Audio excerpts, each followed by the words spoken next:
오늘 말씀의 제목은 칠병이어입니다. 오병이어 기적은 교회를 안 다닌 사람들도 언젠가는 한번 들어봤을 법한 유명한 예수님의 기적입니다. 예수님이 오병, 떡 5개와 이어, 물고기 2마리로 5,000명을 먹이신 사건입니다. 예수님이 갈릴리에서 하나님의 말씀을 선포하시고 또 많은 사람들의 병을 고쳐주시니까 많은 사람들이 예수님께 모여들었습니다. 그때가 6월절 직전이었는데 이날도 5,000명이나 되는 사람들이 예수님께 모였습니다. 예수님이 말씀을 가르치십니다. 사람들이 그 말씀을 달게 듣습니다. 그런데 날이 저물어 가는데 사람들이 저녁을 못 먹고 굶고 있는 겁니다. 그러자 제자들이 주님, 여기는 빈들이니까, 여기는 광야니까 이 사람들이 밥을 사 먹을 수 있도록 마을로, 촌으로 흩어보내가지고 밥을 사 먹고 올 수 있게 합시다. 그렇게 제안을 합니다. 그랬더니 예수님이 너희가 먹을 것을 주어라, 그렇게 말씀하십니다. 그러니까 제자들이 아이고 주님, 지금 이렇게 사람들이 많은데 이 사람들을 다 먹이려면요 200데나리온의 떡을 사다가 그것도 조금씩 먹여도 모자릅니다.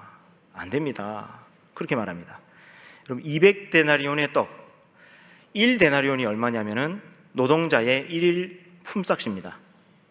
그러니까 요즘으로 한 사람이 얼마 정도 되겠습니까? 노동자 1일 품삯이니까 한 15만 원에서 한 20만 원 정도 된다고 봅시다. 그러면 200데나리온이면은 이것이 노동자의 1년치 연봉에 해당되는 금액입니다. 365일이지만은 뭐 쉬는 날도 있고 일 못하는 날도 있고 그러니까 한 200데나리온이면은 보통 노동자의 1년치 연봉에 해당되는 금액입니다. 뭐 3천만 원에서 4천만 원 정도 뭐 될 수 있겠죠. 그 정도 떡을 다 사가지고 와도 모자릅니다. 왜냐하면 미시나라고 하는 문헌이 있는데 그 문헌에 보면은 이 당시 예루살렘에서 이 빵을 사려면, 떡을 사려면 한 데나리온을 주면은 빵 12개를 살 수 있다, 이런 기록이 있습니다. 그러면 200데나리온으로 빵을 사면 몇 개를 사는 겁니까? 간단한 수학, 2,400개 살 수 있는 거죠. 2,400개니까 5,000명 모여 있는데 반 쪼개서 줘도 모자른 거예요. 근데 이게 사실은 5,000명뿐만이 아니라 남자들만, 장정들만 5,000명이니까 여성들, 노인들, 아이들까지 다 합치면 더 많았겠죠. 그런 사람들에게 200데나리온의 떡 2,400개 사가지고 와도 턱없이 모자르다는 겁니다. 그리고 200데나리온이라고 하는 이 큰 돈이 저희들에게 없을 뿐더러 그 돈이 있다고 해도 지금 어딜 가가지고 200데나리온 어치의 그 떡을 한꺼번에 다 사올 수 있겠습니까? 안 되는 겁니다 하고 제자들이 이야기를 합니다. 매우 합리적이죠. 매우 현실인식이 탁월한 것 같습니다. 자, 그런데 그런 제자들을 향해서 예수님이 말씀하십니다. 여기에 지금 우리 가운데 떡이 몇 개나 있는지 알아보라 하십니다. 그래서 알아보니까 한 아이가 보리떡 5개와 물고기 2마리를 가지고 있는 겁니다. 여러분, 보리떡 5개와 물고기 2마리, 이거는요 그 아이가 혼자 다 먹을 수 있는 양이 아니에요. 그죠? 무슨 아이가 빵을 5개나 먹겠습니까? 이 빵 5개라고 하는 것은 한 가족이, 보통 한 6인 가족 정도 아마 됐을 것 같은데 한 가족이 함께 식사할 수 있는 가족의 도시락이었습니다. 근데 이거를 예수님께 드립니다. 한 가족의 너무나 고귀하고 아름다운 헌신이죠. 예수님이 그 보리떡 5개와 물고기 2마리를 가지시고 그리고 감사기도 하신 이후에 이것을 떼어서 제자들에게 주십니다. 그리고 나누어 주라고 말씀하십니다. 5,000명 되는 사람들은 이렇게 50명씩 100명씩 잔디에 이렇게 앉아 있고 제자들이 이제 예수님이 나눠주신 떡을 가지고 막 나누기 시작하는 겁니다. 근데 나눠주고 나면 또 있고 나눠주고 나면 또 있고 이래가지고 계속 나누게 되는 겁니다. 여러분, 5,000명 넘는 사람들에게 그 떡을 나누고 있는 제자들 한번 보십시오. 제자들 엄청 바빴겠죠. 계속 나누고 있으면요 여기저기 우리도 주세요, 저기도 주세요. 그리고 예수님이 뭐라고 말씀해요? 요한복음에 보면요 원대로 주시니라 그렇게 돼 있거든요. 예. 그러니까 여기저기서 사람들이 빵 먹다가 여기요 빵 리필, 뭐 물고기 리필 원대로 주시느라 이게 뭐예요? 요즘 말로 하면요 무한 리필이다 그 말이에요. 무한 리필로 5천 명이나 되는 사람들에게 제자들이 막 왔다 갔다 하면서 빵 나누는 사역을 합니다. 제자들도 엄청 바쁘고 땀을 많이 흘렸지만은 여러분 기뻤겠죠. 너무 신기하지 않았겠습니까? 그 기적의 현장에 자기들이 쓰임 받는다는 것이 너무 기쁘고 신기하고 놀랍지 않았겠습니까? 그러니까 땀은 많이 흘렸지만은 정말 힘들었지만은 그러나 그 속에서는 정말 큰 기쁨이 샘솟았을 겁니다. 이게 사역의 기쁨이에요, 여러분. 예수님께서 역사하시는 그 사역의 현장에 참여한다라고 하는 것은요, 땀 하나도 흘리지 않고 그냥 희낙낙하는 것이 아닙니다. 땀 많이 흘리고 때로는 정말 힘들지만은 그 속에서 세상이 줄 수 없는 기쁨을 경험하는 거거든요. 제자들이 그런 사역의 기쁨을 경험했습니다. 자, 그리고 여러분 이때 사람들이 빵을 그렇게 나누어 먹었는데 또 물고기도 먹었다 그러잖아요. 근데 이때 나누어 먹은 그 물고기가 뭐냐면은 아마 이 소금에 절인 그런 생선이었을 거라고 봅니다. 빵만 먹으면 목이 메잖아요. 그러니까 소금에 절인 생선을 이렇게 빵과 곁들여서 먹으면 약간 반찬처럼 함께 먹는 것인데요. 여러분 이 사람들이 당시에 이렇게 빵과 생선을 배부르게 먹는 것을 경험하기가 쉽지가 않았습니다. 여러분 이때가 어떤 때였냐면은 로마의 압제하에 있을 때이지 않았습니까? 그리고 갈릴리는 물론 물고기가 잡히기는 하지만은 그 많은 비싼 소장료도 내야 되죠. 그리고 세리들이 또 세금을 얼마나 또 많이 징수해가지고 갑니까? 세금 또 뜯기죠. 그러니까 갈릴리에 살았던 대부분의 사람들은요 너무 가난했어요. 그래서 이 일일 품삯인 이 한 데나리온 가지고 빵 12개밖에 못 사니까 이걸 가지고 빵을 그렇게 배부르게 먹어볼 수 있는 기회가 흔치 않은 겁니다. 근데 예수님이 오병이어의 기적을 행해 주시니까 모처럼 빵 배부르게 먹고 생선도 배부르게 먹는 겁니다. 여러분 생선도 배부르게 먹는 거 이거 쉽지 않은 일이에요. 아니 왜 갈릴리에 그렇게 물고기 많이 잡히는데 생선 왜 그리 못 먹습니까? 여러분 어부들에게 물어보십시오. 자기들이 잡은 생선들 다 팔아야 되잖아요. 그거 팔아가지고 세금도 내야 되고 또 뭐 돈으로 바꿔가지고 뭐 다른 것도 해야 되고 하니까 대부분 좋은 생선들은 못 먹어요. 근데 이날 빵도 배부르게 먹죠. 생선도 배부르게 먹죠. 그러니까 여기저기서 기뻐하면서 잔치를 하는 겁니다. 그렇게 다 배부르게 먹고 나서 또 남은 것이 있었답니다. 남은 것이. 그래서 다 남은 조각들을 걷어봤더니 몇 바구니가 남았다고요? 12바구니가 남았더라. 이게 오병이어 기적의 이야기입니다. 여러분 이 오병이어 기적 사건은 사복음서 마태, 마가, 누가, 요한 사복음서 모두에 기록되어 있는 기적입니다.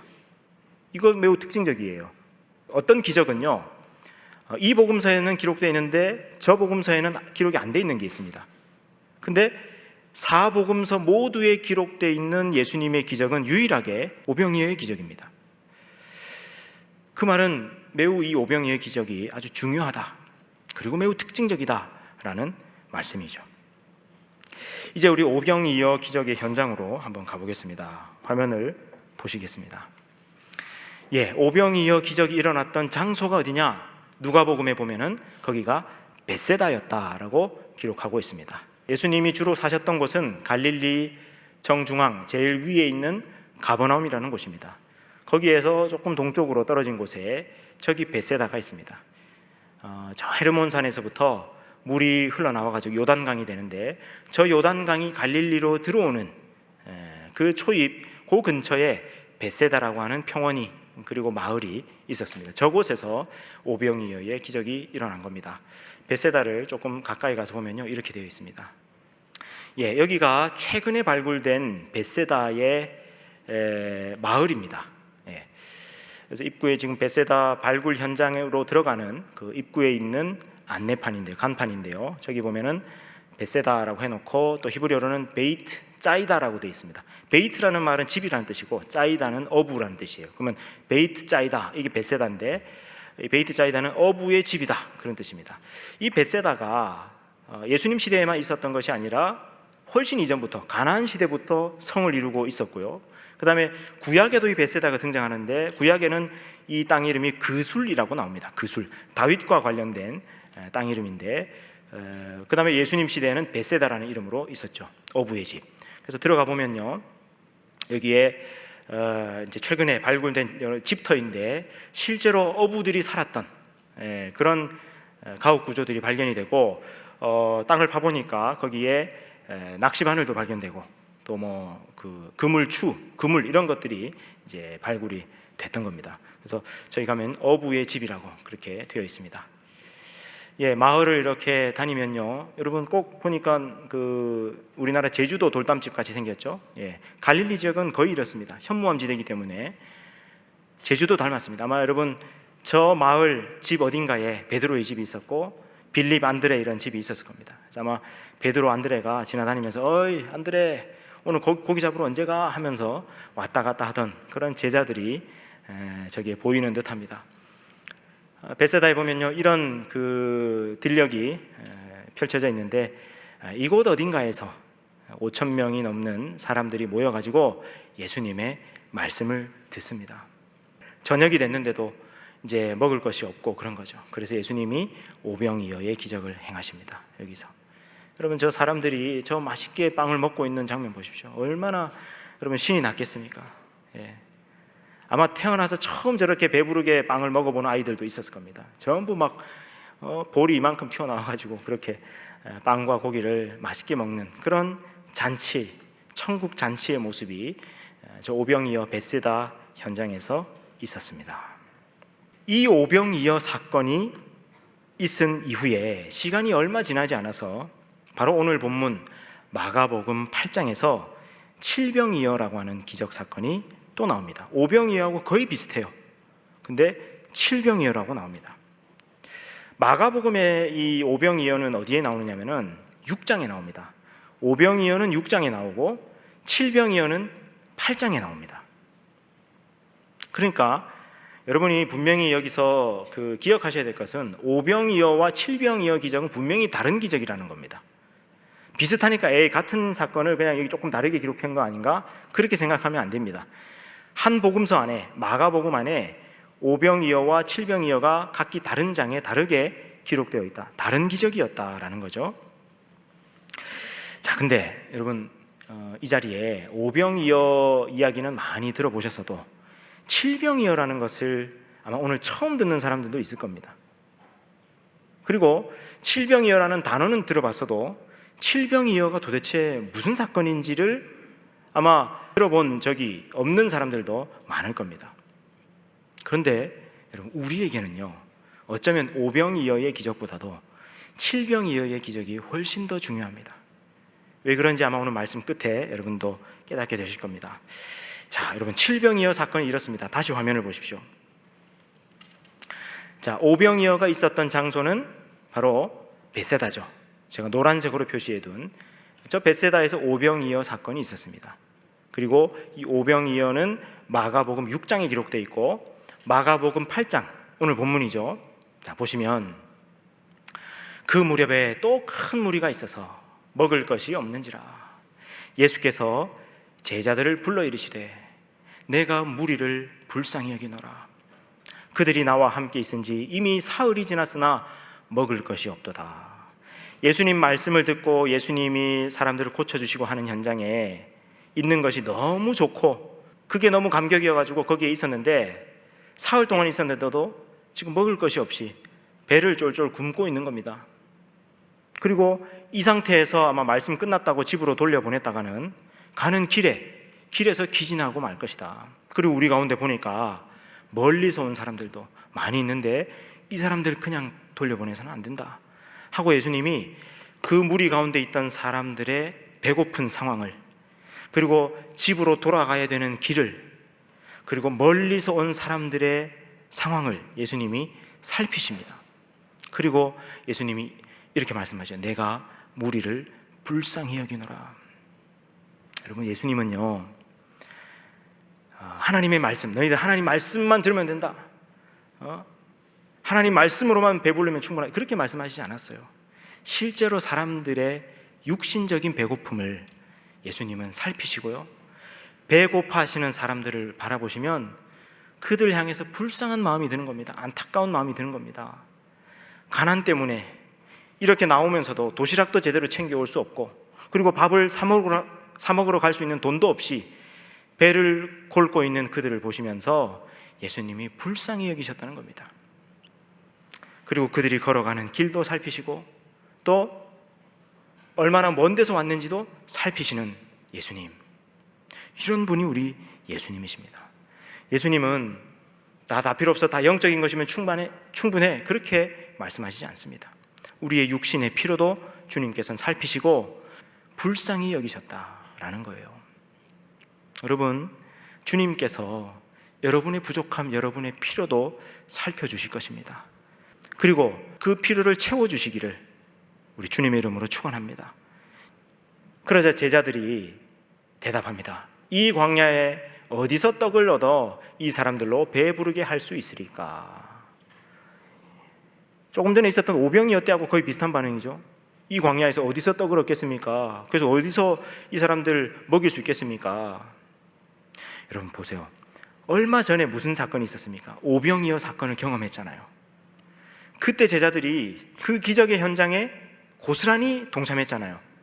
그러면 똑같이 지금 이런 상황이 됐으면은 그들에게 예수님의 은혜, 그 기적의 역사를 기억하는 것이 있었다면 뭐라고 대답해야 될 것 같습니까? 예수님, 여기서도 한번 오병이어 기적 한번 더 하시죠. 그렇게 했어야 될 거 아닙니까? 근데 금방 잊어버렸어요. 또 현실적인 대답합니다. 어디서 이 떡을 얻겠습니까? 그 얘기하는 거예요. 여러분 보세요. 우리도 이러기가 쉽다는 거예요. 예수님의 은혜를 경험했습니다. 예수님의 능력, 기적의 역사를 경험했습니다. 근데 그거 금방 잊어버려요. 또 다음 어려움 닥치면요, 금방 또 우리의 시선은 온통 현실에만 가 있습니다. 주님을 바라보고 주님을 믿고 주님께 맡기는 그런 믿음이 우리에게 없는 꼭 그런 모습을 보여주고 있습니다. 자, 그러자 5절 보세요. 예수께서 물으시되 너희에게 떡 몇 개가 있느냐? 이르되 7이로소이다 하거늘 예수께서 무리를 명하여 땅에 앉게 하시고 떡 7개를 가지사 축사하시고 떼어 제자들에게 나누어 주게 하시니 오병이어때 하고 똑같죠? 그러니까 제자들이 무리에게 나눠줍니다. 또 작은 생선 2마리가 있었다. 아까 오병이어때는 딱 2마리가 있었는데 7병이어때는요 딱 2마리가 아니라 2마리 더 많았다는 겁니다. 몇 마리가 있었다는 거죠. 이것도 축복하시고 감사기도 하시고 명령하시면서 나누어 주게 하셨습니다. 그랬더니 이번에는 먹고 남은 조각이 얼마라고요? 7광주리. 아까 여러분 오병이어때하고 뭐가 달라졌습니까? 오병이어때는요 얼마가 남았죠? 12바구니. 눈썰미가 있으신 분이 이 차이를 아실 겁니다. 그때는 12바구니, 여기서는 7광주리가 남았다, 그렇게 기록합니다.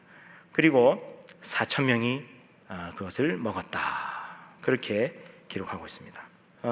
오병이어와 7병이어의 차이를 지금 이제 제가 간단하게 써놓은 건데요, 보세요.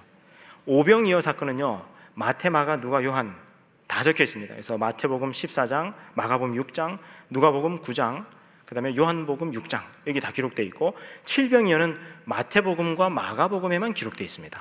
누가, 요한복음에는 없습니다. 오병이어가 일어났던 장소는 벳세다고, 7병이어가 일어났던 장소는 성경에는 그 지명이 나와 있지 않습니다. 근데 학자들이 연구해 보니까 바로 이것이 텔 하다르라고 하는, 요즘의 지명으로 하면 텔 하다르라고 하는 바로 그곳이 7병이어의 장소일 것이다라고 추정됩니다. 오병이어 때는 5,000명이 먹었고요, 7병이어 때는 4,000명이 먹었습니다. 그리고 오병이어 때는 12바구니가 남았고 7병이어 때는 7광주리가 남았다. 이게 오병이어와 7병이어가 다른 겁니다. 자, 여러분 아까는 우리 벳세다로 가봤으니까요, 이제 7병이어가 일어났던 장소 텔 하다르라고 하는 장소로 가보겠습니다. 지도에서 보시면요, 아까 오병이어가 일어났던 장소인 벳세다에서 조금 더 아래쪽이죠. 그리고 군대 귀신 들려있는 사람을 고치신 그 거라사, 거기보다는 조금 위에 있죠. 갈릴리 동쪽 해안에 있습니다. 저기가 바로 7병이어가 일어났던 텔 하다르입니다. 거라사에서 차를 타고 올라가면요, 여기가 텔 하다르라고 하는 그런 그 표지판이 있습니다. 자, 안에 들어가 보면요, 여러분 이 텔 하다르라고 하는 곳은, 여기는 무슨 기념교회가 있는 것도 아니고요, 무슨 국립공원도 아니고 해서 들어가는 길이 없는 겁니다. 제가 처음에 가서 이 길이 어딨지 이거? 이 텔 하드라가 어딨지? 칠병이어 장소가 어디지? 하고 한참 헤맸어요. 여기저기 가봐도 길도 없고 그냥 가시덤불만 잔뜩 있는 겁니다. 들어가서 제가 그때 크록스 신고 갔는데 발에 가시 엄청 질리고요. 막 발에 긁히고 막 난리가 난 겁니다. 그런데도 이거 찾아야 된다. 칠병이어 장소. 막 이제 그 가시 덤불을 헤치고 들어가 봤더니 저 멀리서 이런 그 돌담 같은 게 좀 보이는 겁니다. 아, 저긴가 보다. 더 들어가 봤더니 이런 곳이 있는 거예요. 아, 여기구나. 여기가 텔 하다르구나 하고 조금 더 들어가 보니까요, 저 멀리서 비석 하나가 보이는 겁니다. 아, 저게 칠병이어의 장소구나 하고 가서 가까이 보니까요, 이런 그림이 그려져 있는 비석이 세워져 있습니다. 크게 볼까요? 이렇게 되어 있습니다. 자, 보세요. 오른쪽에 있는 빵 몇 개입니까? 위에 3개, 밑에 3개, 가운데 1개, 7개죠. 칠병. 그 다음에 왼쪽에 물고기가 여러 마리 있죠. 아까 오병이어하고는 다르죠. 여기는 두어 마리라고 되어 있었으니까 여러 마리가 그려져 있는 겁니다. 그리고 몇 광주리가 남았다고요? 7광주리가 남아있으니까 밑에 7광주리가 그려져 있습니다. 아, 여기가 칠병이어의 장소구나. 자, 근데 여러분, 이 칠병이어에서 7광주리를 한번 자세히 보십시오. 여러분, 광주리의 모양을 잘 보세요. 이 7광주리가 바구니하고 어떻게 다른가 보십시오. 여러분, 왼쪽에 있는 12바구니 보세요. 12바구니하고 7광주리하고 비슷하게 생겼지만 무슨 차이가 있습니까? 그림을 한번 잘, 두 개를 비교해 보세요. 손잡이가 있고 없고 이게 차이가 있죠. 바구니는 손잡이가 없고 광주리는 손잡이가 있습니다. 바구니가 훨씬 크기가 작습니다. 그리고 광주리가 크기가 더 커요. 여러분, 작은 바구니는요, 옆구리에 이렇게 끼고 다닐 수 있어요. 손에 들고 대충 다닐 수 있어요. 근데 이게 좀 크면요, 낄 수가 없잖아요. 그럼 이거를 뭐 머리에 이고 다닐 수도 없고 하니까 그걸 들 수 있는 손잡이가 있어야 됩니다. 이게 광주리예요. 그러니까 보통 바구니를 들고 갈 때는 어떨 때 들고 가냐면 좀 가까운 거리에 뭔가 담아갈 때, 그럴 때 바구니 들고 가고요. 조금 먼 거리를 많이 들고 갈 때는 광주리를 쓰는 겁니다. 자, 보세요. 여러분, 그래서 성경에 보면요, 바구니는 헬라어로 코피노스라고 되어 있고 광주리는 스피리스라고, 분명히 헬라어로도 다른 단어를 쓰고 있고, 사도행전 9장에 보면요, 바울이 다메섹에서 유대인들의 위협을 피해가지고 도망갈 때 다메섹 성에서 광주리에 매달려가지고 피신했다, 이런 기록이 나오거든요. 그러니까 광주리의 크기가 얼마나 컸다는 겁니까? 적어도 사도행전에서는 사람이 거기에 들어가서 탈 수 있을 만큼 크고 아주 튼튼한 그런 것이 바로 광주리였다는 거죠. 자, 이번에는요, 예수님이 칠병이어의 기적을 행하신 그 동선을 한번 보는 겁니다. 예수님이 칠병이어 기적을 행하실 때 어디를 돌고 오셨느냐 이거죠. 아까 벳세다에서 오병이어 기적 행하실 때는 가버나움에 계시다, 저쪽에 계시다가 유대인들이 사는 벳세다 가서 오병이어 기적을 행하셨어요. 근데 칠병이어 기적을 행하실 때는 예수님이 어떻게 하셨느냐, 저 가버나움에서 노란색 갈릴리 중앙 제일 위에 있는 가버나움에서 어디로 이동하셨냐, 왼쪽 제일 위에 보세요. 두로라고 보입니까? 저 두로까지 예수님이 가신 겁니다. 저 먼 이방 땅, 국경을 넘어가지고 이방 땅에 예수님이 가셔요. 두로에서 그치지 않고 시돈까지 올라가십니다. 그리고 다시 방향을 틀어가지고 오른쪽 위에 있는 빌립보 가이사랴로 거쳐 내려옵니다. 그리고 더 내려와가지고 제 바로 옆에 있는 여기 대가볼리까지 예수님이 내려와가지고 여기 계시다가 예수님이 올라가서 칠병이어 장소까지 도착하신 거예요. 무슨 얘기냐? 칠병이어를 행하시기 전에 예수님이 어디를 도셨다는 겁니까? 이방 땅을, 갈릴리 주변에 있는 이방 땅을 쭉 도시면서 복음 사역을 감당하시고, 그 끝에 이방인들이 모여있는 텔 하다르, 이 칠병이어 장소에 와가지고 칠병이어 기적을 행해 주셨다는 겁니다. 자, 그리고 나서 이제 다시 오병이어와 칠병이어 한번 비교해 봅시다. 자, 오병이어는 여러분, 예수님이 기적을 베풀어 주셨는데 이 오병이어의 빵을 먹었던 사람들이 누구냐면은 벳세다에 사는 대부분의 유대인들이었습니다. 그리고 칠병이어의 떡을 먹었던 사람들, 모여있던 사람들은 대부분 그 땅이 이방 땅이었기 때문에 거기에 모인 사람들은 대부분 이방인들이었습니다. 그리고 여러분, 12바구니가 남았다 그랬잖아요. 12바구니 안에 들어있는 그 떡, 그 떡은 누굴 상징할까요? 여러분, 이 성경에서요, 이 떡은 어떤 사람들을 상징할 때가 많습니다. 그래서 여러분, 우리 레위기 공부해 왔습니다만, 레위기 가운데 소제라는 제사 있죠. 빵을 드리는 제사 있죠. 그 빵은 누굴 상징합니까? 빵을 드리는 사람, 그 사람을 하나님께 헌신합니다라는 의미로 빵을 드리죠. 그 다음에 여러분, 성막 안에, 그 성소 안에 보면 진설병이라고 있습니다. 우리 조만간 레위기 24장 할 때 진설병 말씀 나눌 겁니다. 그 진설병 12개가 있는데, 그 12개는 뭘 상징하냐면 이스라엘 12지파를 상징합니다. 이스라엘 민족을 상징합니다. 빵이. 그렇다면 12바구니 속에 들어있던 그 남은 조각들은 누굴 상징할까요? 유대인들을 상징하는 겁니다. 유대인들. 그렇다면 칠병이어 기적, 예수님이 이방 땅을 쫙 돌고 와서 이방인들이 모여있는 그들 가운데서 칠병이어 기적을 행하시고 7 광주리에 떡조각이 남아있다면 그 떡조각은 누굴 상징할까요? 바로 이방인들을 상징하는 겁니다. 이겁니다. 그러니까 여러분, 이 오병이어 기적은요, 유대인들을 위해서 성찬을 베풀어 주신 겁니다. 그것도 갈릴리에 살던 사람들에게 이제 갈릴리를 떠나시기 직전에 예수님이 이제 이 다음 해 6월절이 되면 예루살렘으로 가셔서 거기에서 십자가에서 죽으시고 제자들과 함께 마지막 성찬을 베푸시면서 실제로 예수님의 살과 피를 제자들에게 주셔야 하거든요. 근데 그 예루살렘으로 떠나시기 전에 갈릴리 사역을 마무리하시면서 갈릴리에서 예수님의 말씀을 듣고 그 하나님 나라를 경험했던 사람들에게 예수님이 성찬을 베풀어 주시는데, 벳세다에서는 유대인들에게 성찬을 베풀어 주신 것이고, 칠병이어의 장소 텔 하다르에서는 누구에게요? 이방인들에게 성찬을 베풀어 주신 겁니다. 그러니까 이 칠병이어의 현장은 선교적인 성찬이었던 겁니다. 이방인들을 위한 성찬이었던 겁니다. 여러분, 제가 이 사실을 깨닫고 나서요, 야, 벳세다보다도 칠병이어 여기를 먼저 더 가야 되겠구나.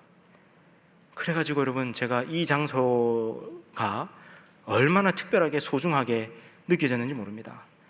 예수님이 바로 여기서 이방인인 나를 위해서 성찬을 베풀어 주셨구나.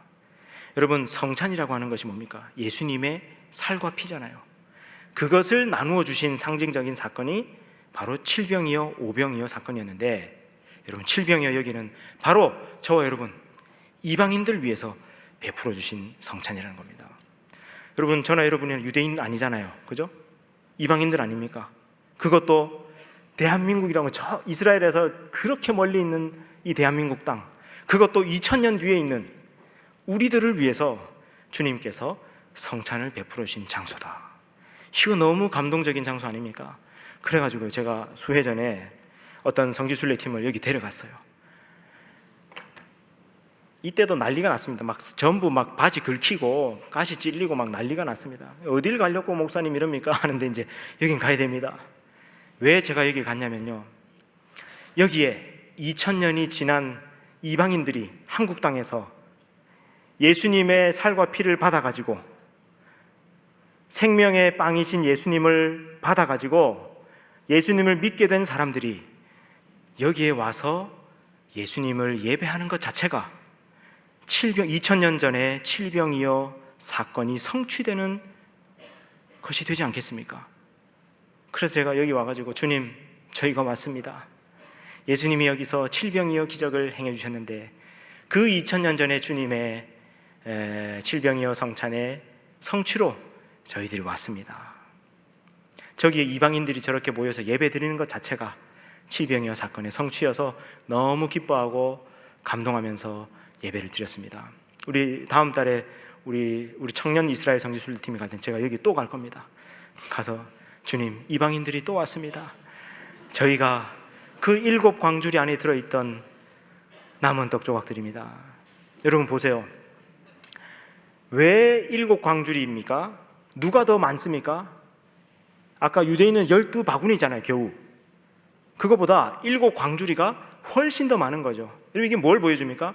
이방인들이 훨씬 더 많이 주님께 돌아오고 주님의 은혜를 받을 것이다. 이방인들이 훨씬 더 많이 주님의 생명의 빵을 받을 것이다. 이방인들이 훨씬 더 많이 주님의 살과 피를 받을 것이다 라는 것을 상징적으로 보여준 사건이 칠병이어 사건이에요. 여러분, 이거 너무 감동적이지 않습니까? 벳세다에서는 오병이어, 그 밑에 텔하다르라는 곳에서는 칠병이어의 사건이 있었다. 여러분, 오병이어 또 칠병이어 이 사건을 이제 예수님이 직접 설명하신, 이 사건의 의미를 예수님이 직접 설명하신 본문이 요한복음 6장인데요. 여러분, 요한복음 6장의 말씀을 예수님이 가버나움 회당에서 말씀하시는데 이런 말씀하십니다. 예수께서 이르시되 나는 생명의 떡이니. 여러분, 이 말씀을 언제 한 거냐면 오병이어 기적을 행하신 직후에 하신 말씀이에요. 그것도 오병이어 기적을 행하신 이후에 사람들이 또 몰려와서 예수님 막 찾습니다. 근데 예수님이 그때 몰려든 사람들의 본심을 예수님이 간파하셔요. 너희들이 지금 나를 찾는 것은 나를 찾는 게 아니라 떡 먹고 배부르기 때문이다. 떡을 찾는 것이다. 기적을 구하는 것이다 하고 예수님이 그들의 본심을 간파하십니다. 그러면서 하시는 말씀이 떡 먹고 배불리는 것도 중요하지만 내가 너희들이 배고파할 때 먹이는 것, 내가 너희를 긍휼히 여기고 은혜 베푸는 것이 맞지만 그러나 그 사건은 한 끼 배불리기 위한 사건이 아니었다. 내가 생명의 떡이었음을 너희들에게 말씀한 것이다. 나는 생명의 떡이니 내게 오는 자는 결코 줄이지 아니할 터이요 나를 믿는 자는 영원히 목마르지 아니하리라. 너희 조상들은 광야에서 만나를 먹었어도 죽었거니와 광야에서 만나를 먹고 나면요 먹을 때뿐이지 금방 배고파지잖아요. 나는 하늘에서 내려오는 살아있는 떡이니 사람이 이 떡을 먹으면 영생하리라. 내가 줄 떡은 오병이어의 떡은 칠병이어의 떡은 청만찬 최후의 만찬의 떡은 바로 세상의 생명을 위한 내 살이니라. 내 살과 피, 이것이 바로 오병이어와 칠병이어의 의미였음을 예수님이 너무너무 절절하게 설명하십니다. 근데 이걸 듣는 사람들이요 거기에 이걸 듣더니 뭐라고 얘기하는지 보십시오. 제자 중 여럿이 듣고 말하되 이 말씀은 어렵다. 누가 이걸 이해할 수 있겠냐? 이거 어렵습니다. 주님의 살과 피 영생 어렵습니다. 예수님 듣기 싫어합니다. 제자들이 이 말씀에 대하여 수군거리는 줄 아시고 어려워하고. 여러분, 이거 안 어렵죠? 지금 안 어렵죠? 성령 받은 사람들이라서 그래요. 막 수군거리고 있는 거 어렵다. 넌 무슨 뜻인지 알겠냐? 난 모르겠다. 왜 이런 말씀, 맨날 영적인 말씀 막 성경만 계속 얘기하시고 막 좀 떡이나 좀 주시지, 배고픈데 지금. 그러고 있는 제자들을 향해서 예수님이 이 말이 너희에게 걸림이 되느냐? 사람들이 그런 예수님의 말씀을 어려워하고 듣기 싫어하고 그러다가 어떻게 되는지 보십시오. 그때부터 그의 제자 중에서 많은 사람이 떠나가고 예수님과 다시 함께하지 아니하더라. 제자들이 많이 떠나버려요. 그러고 나서 소수가 남아 12제자가 남아있는 그들에게 예수님 물으십니다. 너희도 가려느냐? 너희도 갈래? 그러자 베드로가 너무 귀한 믿음의 고백을 합니다. 같이 읽겠습니다. 시작. 주여, 영생의 말씀이 주께 있사오니 우리가 누구에게로 가오리까? 아멘. 사랑하는 여러분, 주님께서는 2000년 전에 칠병이어의 기적을 통해서 먼 이방 땅에 있는, 한국 땅에 있는, 그것도 2000년 후에 태어날 우리들 위해 성찬을 베풀어 주셨습니다. 여러분, 이 칠병이어의 사건이 믿어지십니까? 근데 이것은 단지 2000년 전에 있던 역사적인 사건만이 아니었습니다. 이 칠병이어 사건은 오늘 교회에서 예배드리는 이 예배 가운데, 성찬 가운데, 말씀 선포 가운데 끊임없이 재현되고 있습니다. 나는 생명의 떡이다. 내가 줄 떡은 세상의 생명을 위한 내 살이다. 내 살을 먹고 내 피를 마시는 자는 영생을 가졌다. 예수님의 살과 피를 먹는다는 것은 주님의 십자가와 부활을 믿는다는 것입니다. 예수님의 십자가 안에서, 예수님의 십자가와 부활을 믿는 믿음 안에서 성령을 받은 하나님의 백성 여러분, 그래서 영생을 가진 여러분, 더욱 주님을 찾으십시오. 더욱 하나님의 말씀을 찾으십시오. 영생의 말씀을 찾으십시오. 물론 주님은 우리의 배고픔을 불쌍히 여기십니다. 주님은 우리의 필요를 아십니다. 우리의 필요를 채우십니다. 우리에게 은혜를 베푸십니다. 그러니까 오병이어와 칠병이의 기적을 행하셔서 사람들을 먹이지 않습니까? 나는 하나님께서 여러분을 불쌍히 여기셔서 여러분의 결핍을, 필요를 풍성하게 채워주시리라 믿습니다. 그러나 주님은 육신의 빵만으로 오신 분이 아닙니다. 예수님은 한 번 먹고 한 끼 배부른 것으로 끝나버리는 옛날 만나 수준의 빵으로 오신 분이 아닙니다. 예수님은 우리에게 더 근원적인 생명을, 영원한 생명을 주기 위해서 오신 생명의 빵이십니다. 예수님께 열광하던 많은 제자들이 있었다 그랬죠. 근데 그들이 예수 믿는 것이, 예수님 따르는 것이 내 생각과 다르다 라고 느꼈을 때 예수님을 떠나버렸습니다. 예수님 따라가면 배고플 일 없겠다. 예수님 따라가면 아플 일 없겠다. 예수님 따라가면 나중에 로마 뒤집어 엎고 새로운 왕국을 건설할 때 한 자리 얻을 수 있겠다. 그러면서 예수님을 따랐는데, 이거야말로 정말 대박이다, 성공적인 인생이다 하고 예수님을 따랐는데, 예수님이 생명의 떡, 예수님의 살과 피, 영생, 영, 십자가 이런 말씀을 하시자 그들은 이 말씀 어렵다, 이 말씀 헷갈린다, 그리고 내게 걸린다 하면서 하나 둘 떠났습니다. 근데 소수의 제자들, 12제자들은 예수님 물으실 때 너희도 갈래? 라고 할 때 뭐라고 대답했다고요? 주님, 영생의 말씀이 주께 있사오니 우리가 어디로 갑니까? 우리가 예수님 믿는 것은 빵 때문이 아닙니다. 우리가 예수님 따르는 것은 주님께서 우리의 필요를 채워주시기 때문만이 아닙니다. 주님은 우리의 필요를 채워주시고 은혜를 베푸시고 오병이어의 기적을 행해주시고 병을 고쳐주시고 그런 많은 축복과 기도응답과 은혜들을 우리에게 주시지만 우리가 주님 따르는 것은 그것 때문이 아닙니다. 우리가 주님을 믿고 따르는 것은 하나님 말씀 때문입니다. 우리가 주님을 믿고 따르는 것은 영생의 말씀이 예수님께 있기 때문입니다. 그래서 우리가 주님을 따릅니다. 사랑하는 형제자매 여러분, 주님께서 우리에게 주시는 축복, 은혜, 기도응답 참 감사하지만 주님께서 주시는 축복 거기에만 마음이 빼앗기는 것이 아니라 생명의 빵으로 오신 예수님 자체에 더욱 몰두하시고 주님 자체를, 하나님 자체를 더욱 갈망하시는 여러분 되시기를 주님의 이름으로 축원합니다.